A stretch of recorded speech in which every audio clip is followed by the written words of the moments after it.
Gibalikan karong adlaw sa kabomberohan sa lungsod sa Liloan katong nasunog nga factory sa barangay Hubay niadtong adlawng Domingo. Kinihuman gingong mibalik ang gamayng kayo. Ani ang report ni Nico Sereno.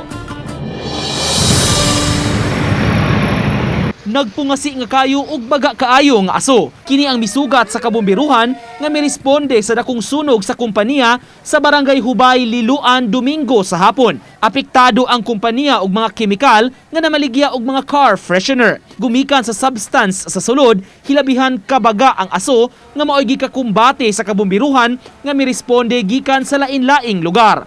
Alas 2:30 kagahapon sa kadlawon, hingpit nga nadeklara ng fire out ang sunog. Apan karong adlaw, gika-report ang pagsilaok ug balik sa kayo maong miresponde pag-usab ang BFP aron makapasirit. Direct indol, naamugod siya indol na mura o mga flammable experts na natabunan ng mga collapse structures na wala gid kayo na natilo kay wala kay means na mo-cut sa power niya. O atong balik yan kay balik ni Jessica inagmay. Sa maong alarma, gibana-bana nga moabot sa 175 million pesos ang danyos sa sunog. Wala pa matumbok ang rason apan usa sa gitan-aw ang electrical nga hinungdan niini. Doon na matiklan ng gulong omisyon. I-vibrate daw ang portion na itong i-identify nila na posible nga maoy. Dito na originate ang fire, may vibrate daw ang wire nga.